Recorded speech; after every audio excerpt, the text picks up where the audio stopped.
자, 이청준의 작품 소리의 빛 보겠습니다. 갈랜 단편 소설이고요. 연작 소설이 되겠습니다. 비슷한 주제로 여러 개의 작품을 이청준이 썼어요. 그래서 선악동 낙내, 들어봤니? 이런 작품 썼고요. 전통적이고 예술적이나 이렇게 일반적인 이제 전통적이나 이런 어떤 한 주제가 이별의 한 이런 걸 다루는데 여기서도 이제 한의 정성이 드러나요.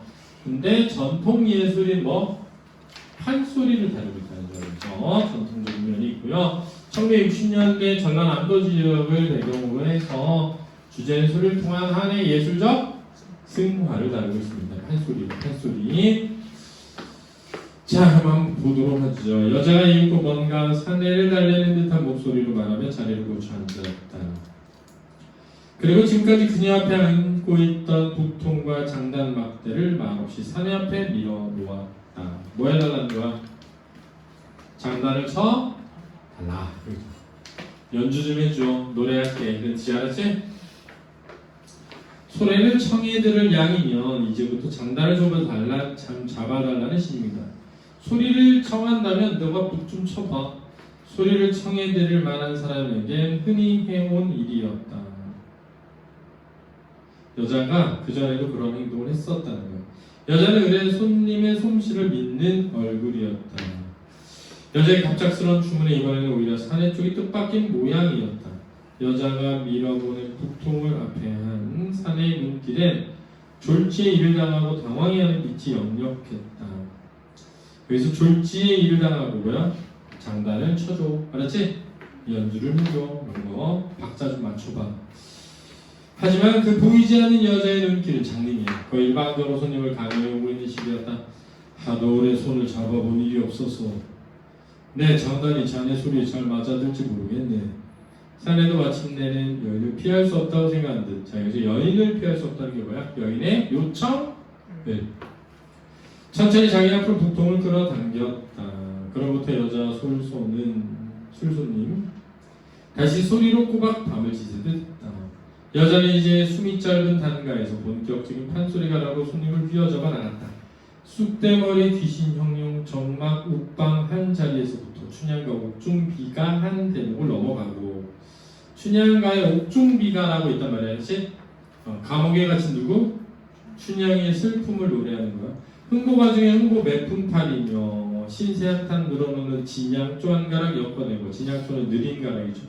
수군과 적벽과 명인 명창들의 이름난 던음들을 두루 둘러 돌아간 후에야. 던음이라고 하는 건 애드리브? 약간 애드리브 같은 거 그렇지? 이렇지 노래에서 나중에 신천가의 신봉석 황성길 찾아가는 처량한 정경까지 끈질기게 소리를 이어나간다. 얘는 왜 피아노 치다가도 특정 부분은 자유롭게 연주하시고 이렇게 써있단 말이에요. 그래서 거기서 막 기교를 막 부리잖아. 그런 거 알아? 이건 이윤찬이 그 부분에서 남들이 하지 않는 방식으로 해가지고 세계를 깜짝 놀라게 했다잖아.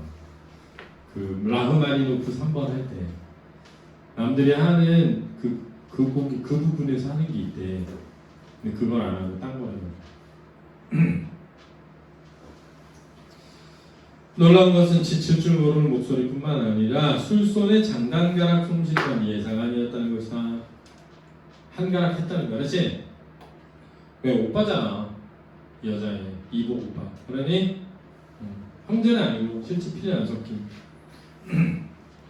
에? 피는 안 섞인. 진짜요? 그렇지. 이것도 그 학 나오는 거예요.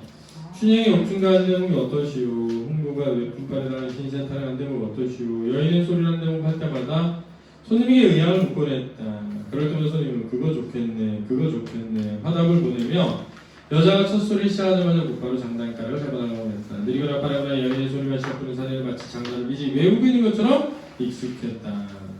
그 전에도 계속 얘네들이 합주를 했었으니까 어릴 때 그렇지? 뛰쳐나가기 전에 남자가 그러나 손님이고 여자고 세상들의 상대편의 솜씨를 놀라워하는 빛은 전혀 내식하지 않았다. 왜? 사실 알고 있는 거야. 오빠네 그거 알았지? 딱 듣자마자 알지. 보통 연주하는 거 들으면 이거 누군데? 이렇게 되잖아. 여인과 손님은 끊임없이 소리를 하고 장단을 몰아나갈 뿐이었다. 자, 이렇게 끊임없이 하는 소리를 통해서 한을 뭐 하는 거야? 풀어내고 있는 거야. 한을 풀어내고 있다. 어디가니 황성말이 어디가니 오늘을 가다 어디 가자며 내일 가다 어디 잘고 더듬며 정양 없이 올라갈 때 방향 정해진 방향 때는 상복 중엽이라 더위 별빛은 불꽃 같고 땀을 흘러 비 같은데 여자는 소리를 굴렸다가 깎았다가 맺었다가 풀었다가 하면서 온갖 변화무쌍한 조화를 이끌어냈고 소리할 때에 다양한 표현을 말하는 것. 손님에 대해서도 때로는 장단을 짓지 않고 교묘하게 그 사이를 빠져 넘나드는가 하며 때로는 장단을 건너가는 엇붙임을 빚어내어 그 솜씨를 마음껏 즐겼다. 그것은 마치 소리와 장단이 서로 몸이 닿지 않고 능히 상대편을 즐기는 음양간의 기막힌 희롱 같은 것이었고 희롱이라기보다는 그 몸을 대지 않는 소리와 장단의 기묘하게 틈이없는 포옹 같은 것이었다. 자, 이게 바로 서술자가 평가하는 부분이죠. 이게 독특하다. 서술자에 의한 서술에 의한 평가가 드러난다. 그렇답니다. 간밤에 제 오라비를 만났더랍니다. 그 오빠를 만났지? 주인 사례는 주막 주인이야. 비로소 뭔가 짐작한다는 듯 고개를 한 차례 크게 끄덕이고 나서 질문에 꼬리를 이었다. 하기야 나도 간밤부터 뭔가 심상찮은 느낌이 없지 않았네. 하지만 자네 여태껏 한 번도 오라비 얘기를 한 일이 없는데 그렇다면 그때 산소리가 저녁 어슴을 타고 내려와 콩밭 여자에게 아이를 베게 하여 낳은 피덩이가 발에 잔이었단 말인가? 천시산에는 간밤 동안 두 사람의 이야기를 엿드는 자신은 숨기려 하지 않고 서슴없게 울었다. 그렇답니다. 여자가 다시 분명하게 대답했다.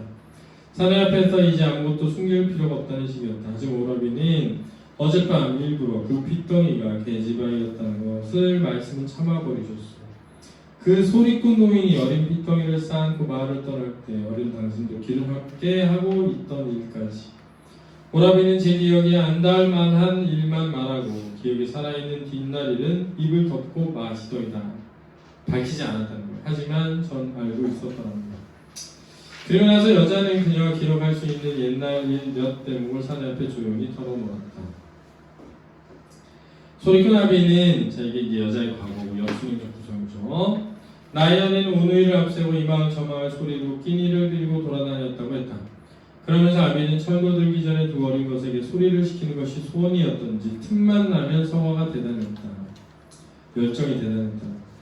산길을 가다 고갯마을 같은 곳에 다리를 쉬고 앉아있을 때나 어느 마을 사랑채 헛간 같은 골방 속에 들어앉을 때나 아비는 한참 어린 것들에게 소리를 배워주려고 애를 썼다. 하지만 오라비는 웬 고집으로 끝끝내 소리를 하지 않았고 어린 그녀만 무슨 재간이 좀 뻗쳤던지 재주가 있었던지 새와 따라 조금씩 소리를 익혀가곤 했다. 그래야 아비는 마침내 그녀에게만 소리를 하고 소리를 싫어하는 오라비에게는 북장단을 익히게 하여 제 누이의 소리를 짚어나가게 했다는 것이다. 그러니까 아까 그만큼 연주가 잘 맞았던 거야. 합이 아비 소리꾼이 데리고 다니는 오누이의 소리 솜씨는 동안 시골 마을 사람들에게 일거리가 되고 날 정도였다. 뛰어났다는 거. 하지만 오라비는 끝내 그 부채잡이조차 따르기 싫었던 모양이다. 어느 가을이든가 인적 드문 산길을 지나가던 아비가 통곡이라고 하듯이 두 다리를 벌리고 앉아 수군과 한대고 천연스럽게 뽑아넘기고 나서 기운이 파에 들어 누웠을 때 오라비는 용변 보러 가듯 숲속으로 들어가고 나서는 영영 나타나지 않았다고 도망가고 오라비가 원하는 노인은 아마 딸년마저 도망칠까봐 겁이 나지 않았겠소. 그래 아비는 딸의 눈을 멀리한 거랍니다. 비정하죠. 여자는 비로소 한숨 섞인 음성으로 눈이 멀게 된 사연을 털어놓았다. 하지만 눈을 죽이고 나니까 그 죽은 눈빛이 다시 목총으로 살아났던지 그녀의 소리는 윤택해졌대. 자, 소리에 뭐가 들어간 거야? 하나. 그 덕분에 부녀는 오라비가 곁을 떠나고 난 다음에 힘들이지 않고 이골 저골 구걸 유량을 계속해서 다닐 수 있었다고 했다. 왜? 소리가 훌륭해서 여기저기서 공연을 할 수 있었던 거죠. 그리고 어럭저럭 황급길에 들어선 노인이 아버지랑 알았지? 어느 겨울 저녁 보던고을 근처 헛간 같은 빈집에서 피를 토하며 마지막 숨을 거두었을 때 아비는 비로소 그녀가 모르고 있던 몇 가지 비밀 그녀와 그녀의 달아난 오라비 사이에 어정쩡한 인륜관계하며 아버지가 달라요. 그렇지? 어머니도 다르고 잠든 딸에게 청강수 찍어 넣어 그녀의 눈을 멀게 한 비정선한 아비의 업거를 눈물로 사죄하였다는 것이다. 내용은 비슷하죠? 그렇지? 자, 수고하셨습니다.